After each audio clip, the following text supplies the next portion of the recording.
अब जो मैं पढ़ाने जा रहा हूं सबसे ज्यादा इंपॉर्टेंट है, इसको पढ़ डाला तो लाइव जिंगा लाला। हेडिंग बोलो।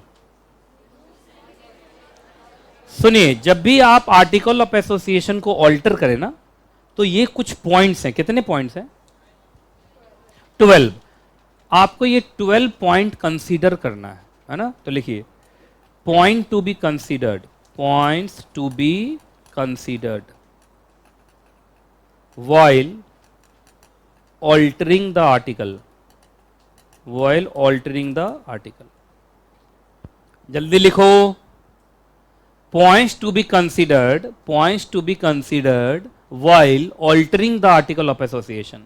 मतलब जब भी आप आर्टिकल ऑफ एसोसिएशन को ऑल्टर करें, इस 12 पॉइंट्स को दिमाग में रखें। अगर इस 12 पॉइंट को दिमाग में आपने नहीं रखा तो आपका वो ऑल्टरेशन हो सकता है नल एंड वॉइड।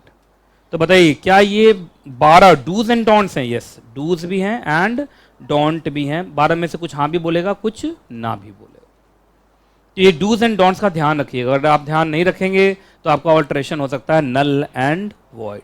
तो ये condition of alteration of article of association भी है, limitations on article alteration of article of association है, and point to be considered and dos and don't. इन टोटल दिमाग में जब भी आर्टिकल ऑल्टरेशन की बात आए तो कंपनी सेक्रेटरी को दिमाग में कितनी बातें रखनी चाहिए? 12 बातें रखनी चाहिए। इस बारे में से बहुत सारी चीजें मैं पहले पढ़ा चुका हूं, देखता हूं कि नॉलेज कितना है बच्चों के पास।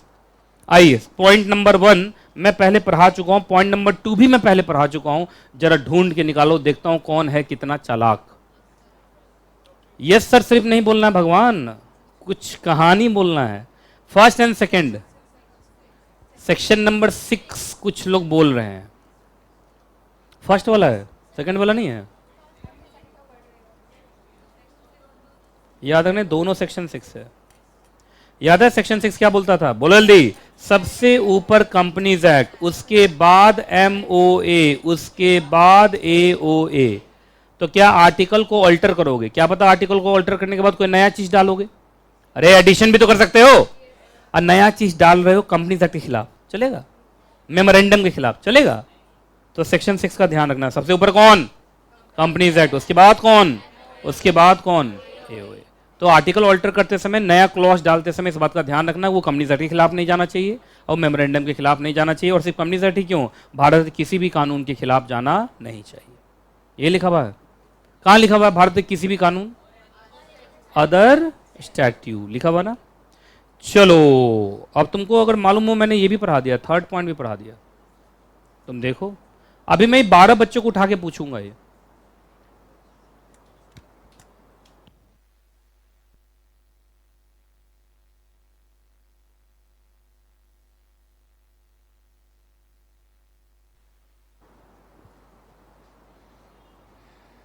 बोलो बोलो जल्दी बोलो। हैं? नहीं, थर्ड पॉइंट, थर्ड पॉइंट नहीं पढ़ाया था तुम लोगों को कि कभी भी आप ना एक्सपेल नहीं कर सकते। याद है? एक्सपल्सन का पावर हमेशा कंपनीज जुरिस्प्रूडेंस के खिलाफ होता है, and it is always null and void. और उसका एक ही एक्सेप्शन था, वो सिक्योरिटी लॉ में था, SCRA में था, स्टॉक एक्सचेंज को पावर दिया हुआ था। याद होगा तुम लोगों को, सब पढ़ाया था। नहीं याद है? पढ़ाया था। आज से 750 साल पहले जब ताजमहल बन रहा था, तुमको याद है? ये वहां फिसल भी गई थी संगमरमर पे, तो ये उसको उठाने आई थी। नहीं, तुम्हारे हालात ऐसे ही हैं। 2 दिन पहले पढ़ाया हुआ चीज तुमसे पूछ लिया जाए, कब? शाहजहां के समय में पढ़ाया तो था।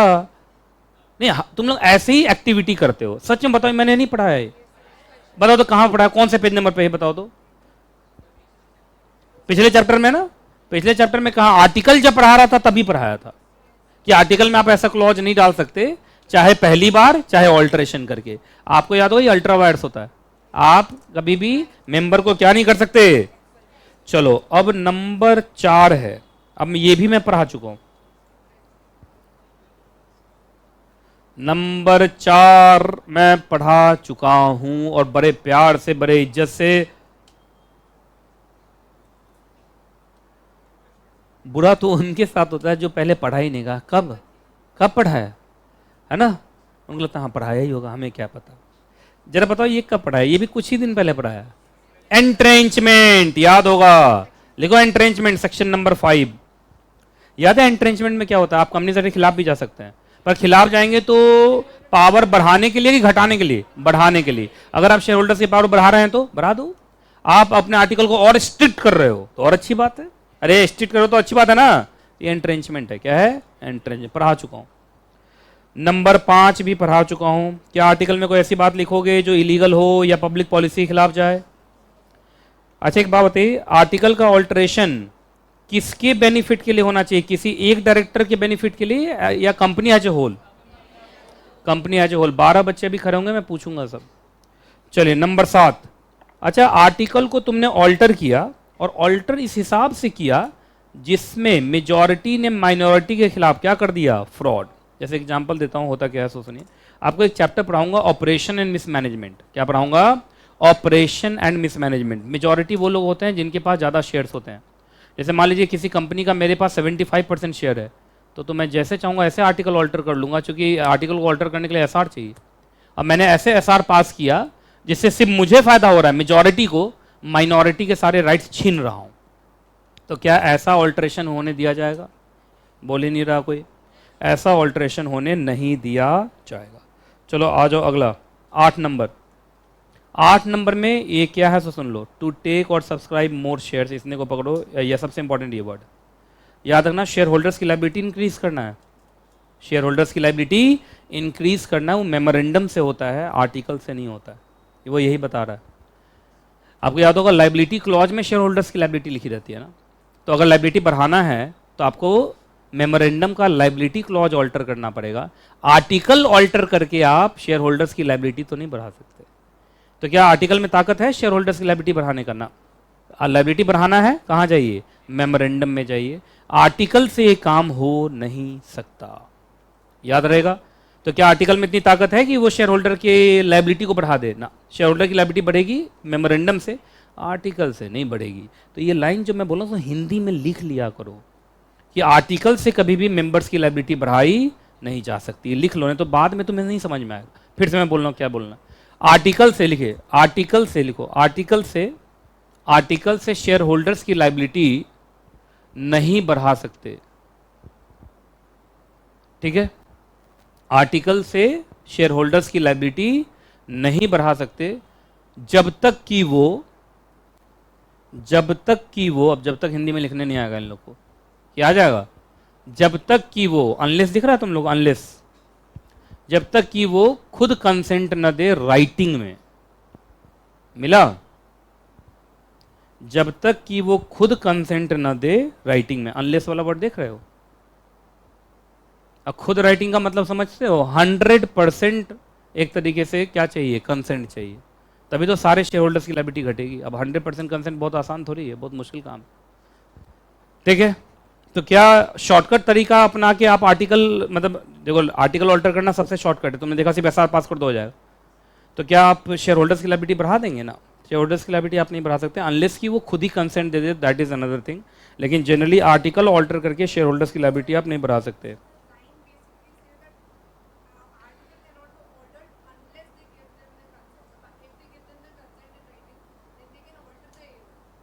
ये मतलब नहीं है। इसका मतलब ये सुनो, आर्टिकल ऑल्टर करके आप करना क्या चाह रहे हो? ओवरऑल ऑब्जेक्टिव बताइए। देखिए पढ़िए। हाँ, इंक्रीज लायबिलिटी। तो वही लिखा है कि अगर आप देखो, एक बात हमेशा याद रखिएगा, चाहे वो मेमोरेंडम हो चाहे आर्टिकल हो, एक शेयर होल्डर की लायबिलिटी कभी नहीं लिखी रहती है, शेयर होल्डर्स की लिखी रहती है। तो ये बोलने के लिए unless he give his consent in writing, किसी एक आदमी ने अगर राइटिंग में कंसेंट दे दिया तो उसे आर्टिकल कैसे ऑल्टर होगा? हाँ, वही वही वही ये तो मैं बता रहा हूँ, इफेक्ट बता रहा हूँ आपको। वो तो मैं अलग से बता रहा हूँ। अभी तो बस जो ये जो लिखता है, ऐसे भी देखो बुक में जितनी लाइनें लिखी रहती है मैं उससे ज़्यादा ही तो बताता हूँ आपको। मैंने राइट मतलब रूट भी बता दिया कि अगर तुमको क्या करना है, चेंज लायबिलिटी चेंज करना है, तो आप किसका रूट पकड़िए? मेमोरेंडम का रूट पकड़िए। क्योंकि अनलेस भी जो ये लिख रहा है वो अनलेस भी कोई खास काम आने वाला नहीं है।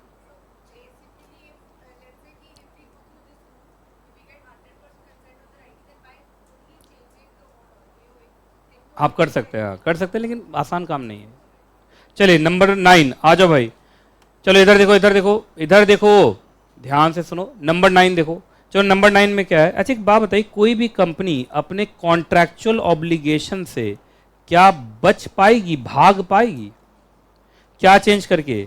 आर्टिकल चेंज करके, एक चीज बताता हूं तुम्हें याद रखना, जो भी चेंज होगा ना, चाहे वो मेमोरेंडम चेंज होगा चाहे वो आर्टिकल चेंज होगा, उसका प्रोस्पेक्टिव इफेक्ट होता है, रेट्रोस्पेक्टिव इफेक्ट नहीं होता है। अब इस पर केस कैसे बन सकता है मैं बता रहा हूं। एग्जाम में सीधा क्वेश्चन तो पूछेगा नहीं, घुमा के पूछेगा, केस बना देगा। इधर देखिए केस कैसे बनाएगा। मान लीजिए मेरे आर्टिकल में लिखा, इधर देख लो, हाँ जी, मेरे आर्टिकल में लिखा हुआ है कि बोर्ड ऑफ डायरेक्टर 1000 पाउंड की बोरोइंग कर सकता है। कितनी की कर सकता है? 1000 पाउंड की बोरोइंग कर सकता है। ऐसे केस था, पढ़ा था हमने। 1000 पाउंड तक की बोरोइंग कर सकता है डायरेक्टर, ठीक है, कोई दिक्कत कोई परेशानी। अभी मैंने इनसे 800 पाउंड का बोरोइंग कर लिया, अभी तक तो इंट्रावायर्स है ना, अरे इंट्रावायर्स है ना। जब पैसा वापस करने की बात आई उससे पहले आर्टिकल को ऑल्टर कर दिया, अब वहां पर 1000 को घटा के 500 कर दिया। अब मैं बोल रहा हूँ 500 ही वापस करूंगा, बाकी 300 अल्ट्रा वायर्स, बाकी 300 अल्ट्रा वायर्स ऑल्ट्रेशन होने की वजह से हुआ है। और ये जो ऑल्ट्रेशन हुआ उसका आगे का इफेक्ट होगा, जो पीछे 800 ले चुके हो उसके लिए तो आप लाइबल रहेंगे। मतलब आप आर्टिकल को ऑल्टर करके क्या करने की कोशिश कर रहे हो? अपने ऑब्लिगेशन से बचने की कोशिश कर रहे हो, तो वो होने वाला नहीं है। क्योंकि आर्टिकल का ऑल्ट्रेशन जब भी होगा उसका प्रोस्पेक्टिव इफेक्ट होगा, रेट्रोस्पेक्टिव इफेक्ट नहीं होगा। अगर आपका पहले से कोई कॉन्ट्रैक्ट चल रहा है, उसमें आपकी कोई लायबिलिटी है, तो वो लायबिलिटी तो बनी रहेगी, उस लायबिलिटी से आप बच नहीं सकते। अब आर्टिकल ऑल्टर होने हुआ है, लायबिलिटी आपकी घट रही है, तो आने वाले कॉन्ट्रैक्ट में घटेगी। जो पीछे कॉन्ट्रैक्ट हो चुके हैं उसमें आपकी लायबिलिटी घटने वाली नहीं है। तो हर कंपनी क्या करेगी, हमेशा कॉन्ट्रैक्ट कर लेगी, बाद में आर्टिकल को ऑल्टर करके और सबको बना देगी ultra vires. Ultra vires, ultra vires अब कौन बनेगा? जो आने वाले कॉन्ट्रैक्ट होंगे। जो पीछे कॉन्ट्रैक्ट हो चुके हैं वो तो वैलिड है और वो चलते रहेंगे। चलो 9 को देखो तो जरा, 9 और 10 को मिला दीजिए, यही लिखा है। जब भी ऑल्ट्रेशन होगा उसका कौन सा इफेक्ट होगा? रेट्रोस्पेक्टिव इफेक्ट नहीं होगा, हमेशा क्या होगा? प्रोस्पेक्टिव इफेक्ट होगा। तो किस दिन से इफेक्ट में आएगा? Date of amendment. इसका मतलब ये कौन सा इफेक्ट होगा? प्रोस्पेक्टिव इफेक्ट होगा। प्रोस्पेक्टिव इफेक्ट का मतलब क्या होता है? आगे से इफेक्ट होगा, पीछे से इफेक्ट नहीं होगा। बात समझ में आई कि नहीं आई पहले बताइए। जैसे तुम लोग के साथ हो रहा है, आईसीएसआई ने सिलेबस चेंज कर दिया, तो क्या ओल्ड सिलेबस वालों का भी चेंज हो गया? कि ओल्ड सिलेबस वाले कभी भी एग्जाम ले रहा है ना भाई, तो जो भी, हाँ, लेकिन अब जो नए बच्चे एडमिशन लेंगे उसको हमेशा ही कौन सा सिलेबस मिलेगा? जैसे तुम लोगों को प्रोफेशनल में न्यू ही मिलेगा, ओल्ड मिलेगा ही नहीं। लेकिन जो पहले से प्रोफेशनल में पहुंचे हुए ओल्ड सिलेबस से, वो चाहे तो कंटिन्यू कर सकते हैं तब तक जब तक उन्होंने अलाउ किया। लगभग वो 3 अटेम्प्ट देते हैं ना उसके बाद, तो लगभग उसके बाद अगर नहीं पास किया तो जबरदस्ती किस में जाना पड़ेगा? न्यू में जाना पड़ेगा। चलिए ये समझ में आ गया। हाँ, मजा आएगा इसमें। 11 नंबर जरा पढ़ो तो स्पीड में।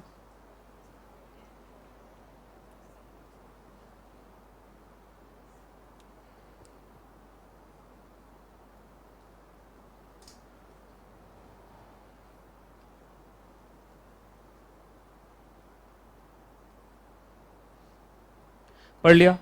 एक बात हमेशा याद रखिएगा, मेमोरेंडम एंड आर्टिकल दोनों के लिए बोल रहा हूं। याद रखना, memorandum and article both are fully alterable document, 100% alterable document. लिख लो, memorandum and articles are, memorandum and articles are, memorandum and articles are, memorandum and articles are 100% alterable document. Memorandum and articles are 100% alterable document. ठीक है जी, 100% alterable document. इसका क्या मतलब होता है सो सुनो, याद रखिएगा। जैसे आज मैं कंपनी का शेयर होल्डर बना और आज मैंने देखा कि आर्टिकल में 10 पॉइंट लिखे गए हैं, तो जिंदगी भर 10 पॉइंट लिखे रहेंगे ऐसा जरूरी नहीं है। अगर आप ये सोच के चल रहे हैं कि जिस समय मैं बना मेंबर उस समय जो आर्टिकल था वही आर्टिकल जिंदगी भर रहेगा, तो आपका एजम्पशन बेवकूफी वाला है। क्योंकि article is fully alterable document. आज आपने शेयर खरीदा, आज आपको आर्टिकल में 10 पॉइंट दिखे, कल शाम तक हो सकता है आर्टिकल ऑल्टर होकर 8 हो जाए, परसों शाम तक हो सकता है आर्टिकल को ऑल्टर करके 12 कर दें। तो अगर आप ये एज्यूम करके चल रहे हो कि आज जो आर्टिकल है यही आर्टिकल डेली रहेगा, तो ये ठीक नहीं है। Article can be altered any time by complying the provisions of section number 14। याद रहेगा। तो article is fully alterable document. आप कभी ये लाइन बोल ही नहीं सकते, और हमने जब आर्टिकल लिया था, जब हमने जब शेयर लिया था उस समय आर्टिकल में तो 10 पॉइंट थे, तो 10 ही रहेंगे ऐसा जरूरी नहीं है। क्योंकि आर्टिकल को तो आराम से क्या किया जा सकता है? ऑल्टर किया जा सकता है। और याद रखना, हर क्लॉज ऑल्टर हो सकता है, हर क्लॉज ऑल्टर हो सकता है। जैसे एग्जांपल तुम लोग देखे थे, केस आया था तुम्हारा, company not bound to outsider, mister Eley था, mister Eley versus positive life insurance company limited, देखना तो, mister Eley versus positive life insurance company limited, ये केस का नाम था, देखना जरा। Company not bound to outsider पिछला चैप्टर, ये भी बताना पड़ता है। मिस्टर इले वाला ही है, mister Eley versus positive life insurance company limited, ये केस है।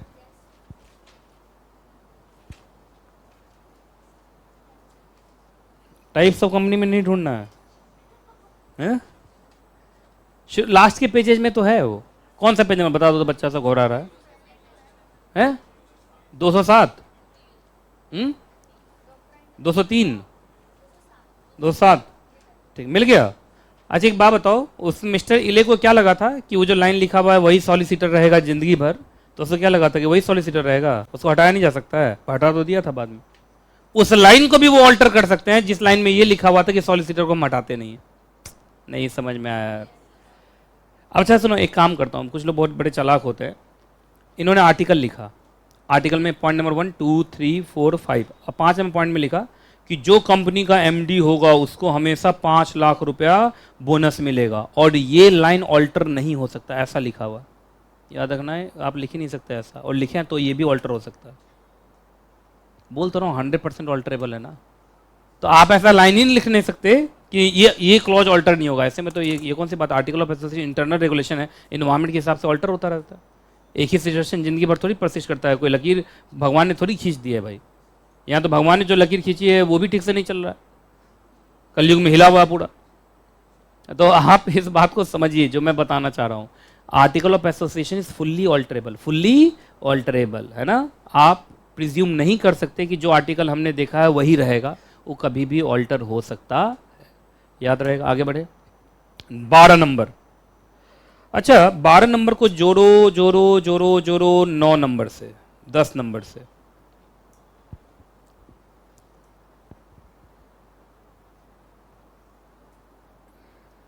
जोड़ दिया। अच्छा एक बात बताओ, अभी आपने देखा होगा कि मैंने बोला था कि आप आर्टिकल को ऑल्टर करके पुरानी कहानी से बचोगे नहीं, पुरानी लायबिलिटीज तो आपकी चलती रहेगी। इसका हमेशा कौन होगा, प्रोस्पेक्टिव इफेक्ट होगा, रेट्रोस्पेक्टिव इफेक्ट नहीं होगा। लेकिन सिर्फ इसी वजह से कि अगर हमने अभी आर्टिकल चेंज किया तो हमारा पीछे का कोई कॉन्ट्रैक्ट अफेक्ट हो सकता है, क्या हम आर्टिकल ऑल्टर नहीं करेंगे? हम आर्टिकल हमेशा ऑल्टर करेंगे। बस बोल तो दिया मैंने, अगर पुराना कोई कॉन्ट्रैक्ट अफेक्ट हो रहा है तो उसके लिए प्रोविजन बना देंगे। क्या बना देंगे? प्रोविजन बना देंगे। बोल तो मैं रहा हूं भाई कि मैं लाइबल रहूंगा, और जो भी मैं आर्टिकल को ऑल्टर कर रहा हूं उसका प्रोस्पेक्टिव इफेक्ट होगा। आप क्यों चिल्ला रहे हो? जैसे हमने एक आर्टिकल, सुनो, पहले मेरे आर्टिकल में लिखा था 1000 पाउंड तक ले सकता हूं, बाद में प्रपोज्ड है कि उस 1000 को घटा के क्या किया जाएगा, 500। इससे कितना लिया हुआ था, 800। ये चिल्लाने लगी, आप आर्टिकल ऑल्टर नहीं कर सकते क्योंकि मुझसे तो आपने कितना लिया है, 800, और अब आप लिख रहे हो 500। अब 500 वाला लाइन लिखोगे तो मेरे पर असर पड़ेगा। तो मैंने इनको प्यार से समझाया, इधर ये जो भी मैं कर रहा हूं ना 500, ये आगे वाले कॉन्ट्रैक्ट के लिए, तुम्हारे लिए नहीं है। तुम्हारा 800 वैलिड है, वो उसके लिए मैं लाइबल हूं, मैं इसको समझाऊंगा। फिर भी बोले नहीं हम नहीं होने देंगे article alter. Point number 12, article alter होके रहेगा। क्या लिखा हुआ जरा देखो। नॉट प्रिवेंट का मतलब कंपनी को रोक नहीं सकते, आप कंपनी को रोक नहीं सकते, वो आर्टिकल को ऑल्टर करेंगे। बोल तो रहा हूं article is fully alterable, article alter होके रहेगा।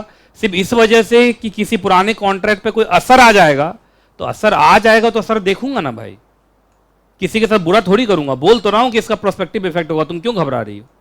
आर्टिकल ऑल्टर होके रहेगा, याद रहेगा नहीं याद रहेगा? चलो जी, कोई दिक्कत? चलो भाई ये भी हो गया।